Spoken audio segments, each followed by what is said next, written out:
संतोष पांडे। मैं हूं संदीप कुमार फुलवारी और आप देख रहे हैं एसपी टॉक शो।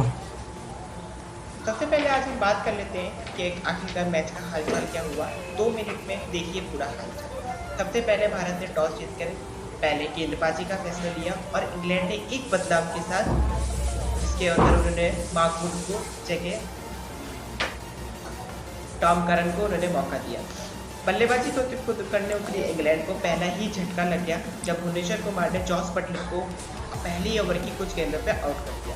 फिर लड़ते झगड़ते जहाँ इंग्लैंड के ओपनर जेसन रॉय ने 46 रन बनाए 35 गेंदों में, मॉर्गन ने 28, मलन ने 3 और स्टोक ने 24 बनाए और इसके चलते इंग्लैंड 20 ओवर में 164 रन 6 विकेट के नुकसान पर बना।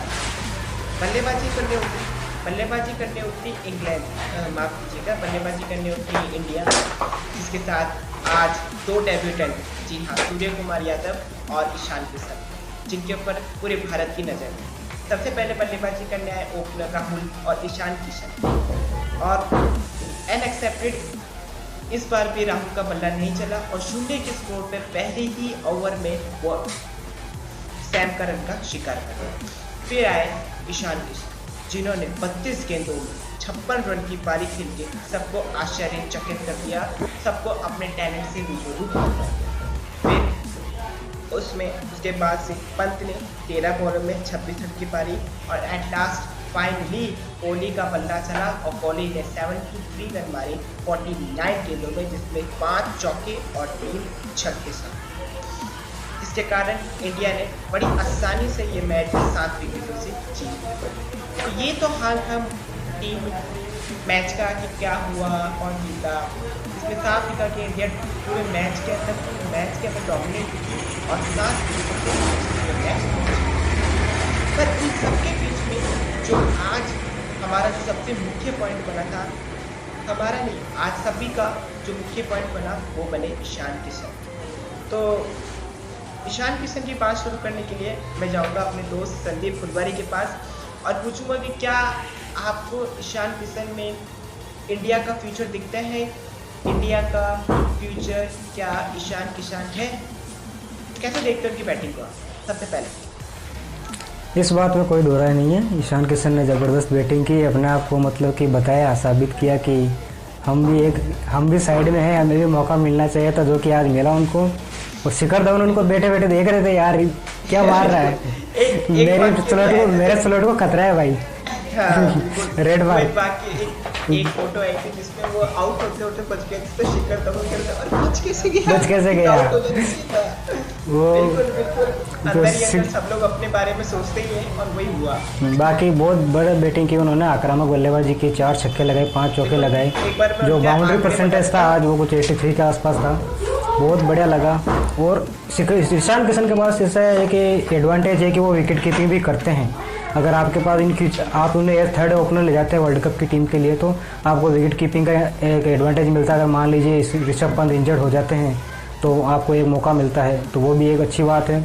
और आक्रामक बल्लेबाज ऋषभ पंत की तरह ही दोनों ही 2016 के अंडर 19 वर्ल्ड कप में खेले हैं। ईशान किशन बतौर कप्तान और ऋषभ पंत वाइस कैप्टन के तौर पे खेले थे, आपको पता ना हो तो बहुत बढ़िया बैटिंग की उन्होंने।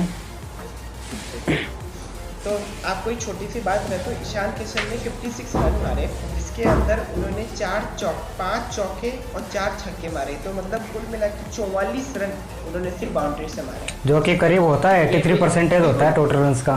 83 मतलब कह सकते हैं कि उनको बाउंड्री परसेंटेज ज़्यादा था in comparison to single runs. तो शायद उनको इसके अंदर ध्यान देने की ज़रूरत है। इसमें ध्यान देने वाली एक ऐसी बात है कि उनका पहला ही मैच था और उनको अभी इतना इंटरनेशनल का लेवल का पता नहीं है, मगर मुंबई इंडियंस के लिए भी वो ओपनिंग करते हैं, वो ऐसी बात नहीं है। मुंबई इंडियंस 2020 में अच्छा सीजन रहा उनका, 400 से ऊपर रन बनाए थे, उसमें एक 99 बेस्ट स्कोर था उनका। उसमें किस्मत अच्छी नहीं थी, शतक भी पूरा कर सकते थे। तो अभी पहला मैच है, उनको ऐसा आंकना नहीं चाहिए, मगर अच्छा परफॉर्मेंस दिया उन्होंने। कुल मिला के मतलब एक अच्छे ओपनर दिख रहे हैं, जो किसी बात से मतलब भारत को फिलहाल ऐसा ओपनर चाहिए भी, जो है ना सिंगल रोटेट पे ध्यान दे, चौके छक्के पे ध्यान दे। और सिर्फ ओपनर सिर्फ ओपनर की बात नहीं है, वो मिडिल ऑर्डर में भी वही अपना क्या बोलते हैं दबदबा कायम रखता है। नंबर 3 पे खिला लो, नंबर 6 पे खिला लो, नंबर 5 पे खिला लो, ज्यादातर तो वो मिडिल में खेलते हैं। वो तो ओपनिंग का तो मौका मिल गया उनको। और ऐसी ही T20 अप्रोच की भारत को जरूरत भी है, क्योंकि अगर ऐसा T20 अप्रोच भारत ने नहीं रखा तो क्योंकि सामने आप सिंगल डबल के थ्रू ये नहीं खेल सकते, क्योंकि सिंगल डबल के थ्रू गेम वही चला सकते हैं जिसके अंदर टैलेंट हो कि कब उसको शॉट मारना है और कब नहीं मारना है, और वो अच्छे से काम जानते हैं विराट कोहली। तो ये विराट कोहली जी हाँ। तो अब ईशान किशन से अब थोड़ा शिफ्ट होते हैं, और जो शिफ्ट हो रहे हैं वो हो रहे हैं विराट कोहली, द किंग कोहली। काफ़ी दिनों से इनका पल्ला शान चल रहा था, लोगों की प्रतिक्रिया आने शुरू हो गई थी। कुछ लोग तो भाई क्रिटिसिज्म तो नॉर्मल चीज़ है, कोई इतना बड़ा प्लेयर है तो क्रिटिसिज्म तो नॉर्मल आज चीज़ है। बट आज विराट कोहली ने दिखा दिया 73 रन की पारी में 49 डिलीवरीज के अंदर 5 चौके 3 छक्के, बाकी सब। कैसे आते हैं विराट कोहली की बैटिंग को? विराट कोहली बैटिंग जैसे हमेशा करते हैं वैसे पेशेंस रखा उन्होंने, सिंगल डबल से पारी को आगे बढ़ाया और मैच जीता। वो पारी खेली, आखिर में छक्का मार के मैच को जीता है। उनको पता है गेम को कैसे चलाना है, इतना साल का एक्सपीरियंस है उनके पास। और जब पहले ओवर में विकेट गिर गया था 0 के स्कोर पे, उसके बाद आप 94 रन की पार्टनरशिप हुई ईशान किशन के साथ और एक तरफा मैच बना दिया बाद में। लेकिन जी बोलिए। तो मतलब ये कहना चाहता हूँ कि मैं जब विराट कोहली बैटिंग करने आए थे तो उन्होंने अपने आप को एक मेंटोर की तरफ साइड में रख लिया और अपने सामने वाले बैट्समैन को बोला कि आप जितना आपको आपका नेचुरल गेम खेलना है खेलो, मैं सिंगल डबल विदर रहूँगा, आप मारते रहो। तो उन्होंने ये गेम स्ट्रेटेजी पहले ईशान किशन के साथ रखी, और जब ऋषभ पंत है तो उनके साथ भी उन्होंने सेम किया। पीछे वो खुद पीछे खेलते रहे और उन दोनों को आगे मौका देते रहे। मतलब कुल मिला के बेटर इनिंग खेली विराट कोहली ने। बिल्कुल खेली है, लेकिन एक बात से मैं डिसअपॉइंट हुआ हूँ, वो है कि जब ईशान किशन आउट हुए तो आप क्या सूर्य कुमार यादव को भेज सकते थे? क्या उनकी बैटिंग को आप एक बार आजमा सकते थे? जो कि नहीं किया। ऋषभ पंत को भेज दिया, उनके बाद आउट होने के बाद आपने श्रेयस अय्यर को भेज दिया। मतलब सूर्य कुमार यादव को क्या सिर्फ फील्डिंग कराने के लिए खिलाया था क्या आपने? क्यों मौका था आपके पास, ऑलरेडी मैच आप जीत चुके थे, मतलब फेवर में था आपके। मुझे भी इस बात का दुख हुआ, मैं चाहता था कि सूर्य कुमार यादव आए चौथे नंबर पे। मैं ये भी चाहता था कि ऋषभ पंत आए, बट कहीं ना कहीं अभी भी इंडिया ऋषभ पंत को टेस्ट कर रही है। हालांकि सूर्य कुमार यादव को टेस्ट इसलिए नहीं कर पा रहा क्योंकि श्रेयस अय्यर कड़ी टक्कर दे रहे हैं उनको। तो यहाँ पर श्रेयस अय्यर की पोजीशन, सॉरी माफ कीजिएगा, सूर्य कुमार यादव की पोजीशन के लिए अभी भी चिंता बनी हुई कि वो खेलेंगे या नहीं खेलेंगे। हालांकि मैं ये मानता हूँ कि कहीं ना कहीं वो श्रेयस अय्यर से ज़्यादा बेटर प्लेयर है in the form of T20 cricket. T20 cricket में वो बहुत अच्छे प्लेयर है, तो शायद उनको मौका मिलना चाहिए। बट अनफॉर्चुनेटली अगर अय्यर ऐसे खेलते रहेंगे तो सूर्य कुमार यादव के लिए थोड़ा मुश्किल है। हाँ, अभी जो इससे एक्सपेरिमेंट चल रहा है वो वर्ल्ड कप के लिए चल रहा है, सभी को पता है। और ये भी पता है कि IPL के बाद ही वर्ल्ड कप के लिए जो टीम का सिलेक्शन होगा उसी के आधार पे होगा, उसी के बेसिस पे होगा। तो जहाँ तक मुझे लगता है कि सूर्य कुमार यादव भी इसी टीम का हिस्सा हो सकते हैं as a backup player of number 4 के लिए श्रेयस अय्यर के साथ में।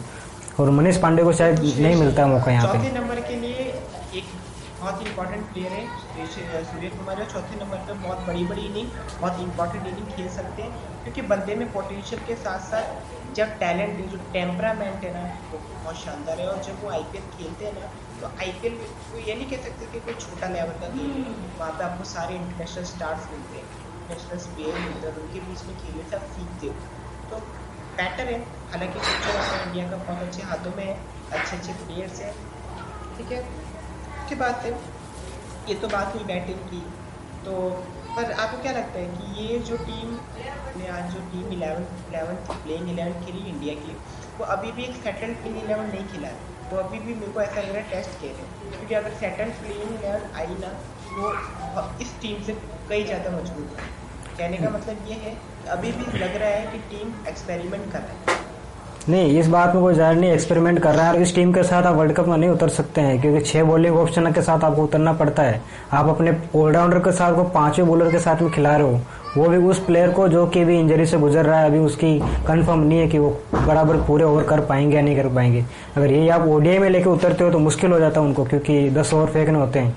ये तो चलो T20 4 ओवर जैसे तैसे निकाल लेते हैं। कहीं इंजरी हो जाती है तो फिर किससे कराएंगे? विराट कोहली से?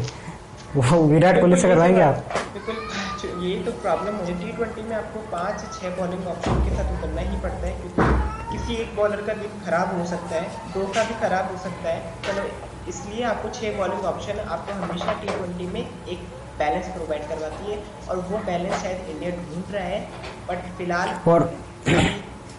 और उस बैलेंस को ढूंढना भी चाहिए, क्योंकि अगर वो बैलेंस नहीं रहेगा तो टीम मजबूत नहीं दिखेगी। हालांकि अभी बहुत सारे ऐसे प्लेयर हैं जो टीम के अंदर आना बाकी है, कुछ इंजर्ड है, कुछ बेंच पे बैठे हुए हैं। देखते हैं, अगर एक परफेक्ट 11 जब बनेगी ना टीम इंडिया की, तो मैं कह सकता हूँ बहुत स्ट्रांग बनेगी, बट उसके अंदर कुछ सेक्रीफाइस करने पड़ेंगे, जैसे किसी अच्छे प्लेयर को बाहर निकालना पड़ेगा। अच्छे इन द सेंस कि शिखर धवन को आप समझ सकते हैं कि बहुत अच्छे प्लेयर हैं, बट हमें उनको सेक्रीफाइस करना पड़ेगा, क्योंकि उससे भी बेटर हमारे पास रोहित शर्मा है और राहुल है, और अब ये ईशान किशन आ रहा है। बिल्कुल बिल्कुल। और आज अगर हमने मैच तो जीत लिया, मगर प्लेइंग 11 की बात करें तो इंग्लैंड की प्लेइंग 11 बेटर थी इंडिया से, बेटर बॉलिंग ऑप्शन थे। हालांकि उतनी बॉलिंग अच्छी नहीं हुई, मगर ज़्यादा बॉलिंग ऑप्शन थे, तो उनके पास कोई प्रॉब्लम नहीं थी। और बात करें तो ऋषभ पंत का तो अभी वो भी टेस्टिंग में जा रहे हैं, उनका भी ट्रायल वर्जन चल रहा है अभी, उनका कहाँ अभी कंफर्म चल रहा है। ट्रायल वर्जन चल रहा है, भले टेस्ट में वो ओके दिखते हो, बट वनडे और T20 में अभी भी उनका ट्रायल चल रहा है, और ट्रायल उनका लंबा चलेगा, क्योंकि जब तक वो और ज़्यादा मैच्योरिटी वाले, जैसे आज जिस तरीके से आउट हुए, वो उनके मतलब कह सकते हैं कि वो आउट होने का तरीका नहीं था। हालांकि उन्होंने अच्छी इनिंग खेली, कोई दो राय नहीं उसके अंदर, बट तो भी आज जो उन्होंने आउट हुए वो मतलब हाँ वो सही है, आउट वो तरीका सही नहीं था, मगर वो खुल गए थे, मतलब कि पता था कि मैच अब पूरी तरह पकड़ में आ गया है, तो उतना कोई प्रेशर था नहीं, तो उस हिसाब से वो बिल्कुल खुले हुए थे, पूरे हाथ खुले थे उनके। पर कहीं ना कहीं जब वो मैच खत्म करेंगे तो उनके अंदर ज़्यादा कॉन्फिडेंस आएगा, इन कंपैरिजन टू कि आप 13 गेंदों में 25 मार रहे हो, 13 गेंदों में 26 मार रहे हो, ये मैटर नहीं करेगा। अगर आप मैच को खत्म करते हो ना, तो वो ज़्यादा कॉन्फिडेंस देगा। विराट कोहली को तो कॉन्फिडेंस क्यों है, क्योंकि वो मैच खत्म करना चाहते हैं। और इसी बात से मतलब कि डिसअपॉइंट हुए थे ईशान किशन जब वो आउट हुए थे, जैसा वो शॉट खेल के आउट हुए, तो इसी बात से डिसअपॉइंट हुए कि वो मैच खत्म नहीं कर पाए जैसा वो करना चाहते थे। वही मैच खत्म करने से खिलाड़ी को कॉन्फिडेंस मिलता है, स्ट्राइक रेट भी अच्छा होता है, सबसे बड़ी बात। तो ये सब तो हमने बात करी, बैटिंग के बारे में बात करी, तो थोड़ा अपन बात करते हैं आज की बॉलिंग परफॉर्मेंस, क्योंकि बहुत शानदार बॉलिंग करी है टीम इंडिया ने। लेग कटर्स, सोलोवर, सब चीज़ों को यूज़ किया, स्पिन में भी अच्छा डिपार्टमेंट वर्क किया, और फास्ट बॉलिंग ने भी वर्क किया। जैसे मैं दिखा दूँ कि सूर्य कुमार यादव ने 2 विकेट लिए, शार्दुल ठाकुर ने 2 विकेट लिया, भुवनेश्वर कुमार ने 1 विकेट लिया। वो माफ कीजिए, वो सूर्य कुमार नहीं थे, वो वाशिंगटन सुंदर थे भाई। हाँ सही, वही वाशिंगटन सुंदर और शार्दुल ठाकुर ऊपर नीचे हो जाता है, वो ऊपर नीचे नहीं होना चाहिए। बाकी जो मेन श्रेय जाता है, जो मुख्य श्रेय जाता है, वो बॉलिंग को ही जाता है, क्योंकि उन्होंने उनको 164 पर रोका था। जिस तरह से बिल्कुल पेशेंस के साथ बॉलिंग की थी, स्लोवर्स के साथ में स्लोवर्स का बहुत अच्छी तरह इस्तेमाल किया। एक टाइम लग रहा था कि शायद 180 पार हो जाएंगे, मगर बाद में जब डेथ ओवर्स में आते हैं तो वहाँ एक जबरदस्त बॉलिंग कैमियो देखने को मिला शार्दुल ठाकुर से, भुवनेश्वर कुमार से।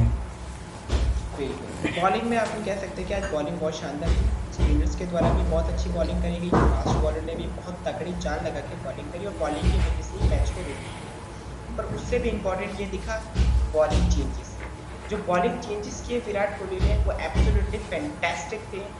कौन से बॉलर को कब लेकर आना है, किसको पावर प्ले में लेकर आना है, किसको पावर प्ले के बाद लेकर आना है, आज बहुत अच्छे से विराट कोहली ने इस चीज़ को मैनेज किया। जो पहले तो इनकी फील्डिंग में भी जब भारत बॉलिंग कर रही थी तब विराट कोहली कॉन्फिडेंस दिखा, और वही कॉन्फिडेंस उन्होंने अपनी बैटिंग में भी लेकर के। बिल्कुल बिल्कुल बिल्कुल।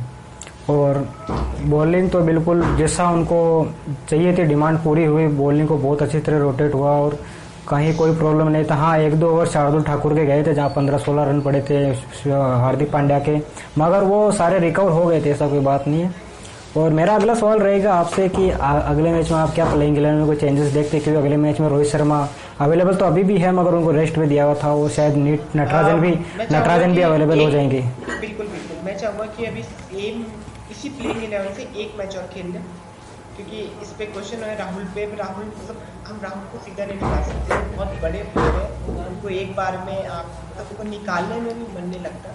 हालांकि ईशान किशन को एक और मौका दे, रोहित शर्मा फिक्स है वैसे भी, इस बार उनको लास्ट के 2 मैच देते खिला दें, पर राहुल को भी अब एक और मौका दें। अगर वो उस मैच में परफॉर्मेंस नहीं करते तो ईशान को कंटिन्यू और रोहित को इन करना।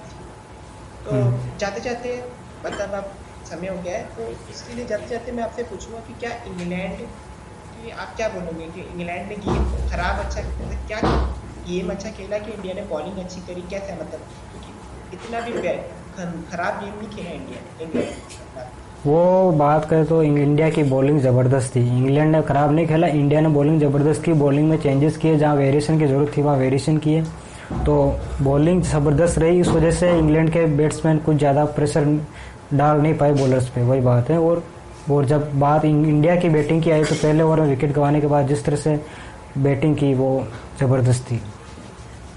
बिल्कुल इंग्लैंड की तरफ से जोफ्रा आर्चर बड़े खतरनाक दिख रहे हैं और वो टीम इंडिया के लिए काटा है जिसको टीम इंडिया हमेशा उनके सामने चुप जाती है, पर ठीक है बहुत अच्छा रहा। मेरे ख्याल मैंने पहली का थी सीरीज बहुत शानदार होने वाली क्योंकि दोनों टीम बराबर की है। आज इंग्लैंड ने हारी तो भी अपन ये नहीं कह सकते इंग्लैंड ने खराब खेला। हाँ पहले मैच की बात करें तो उसमें अपन ये कह सकते थे कि इंडिया ने खराब खेला।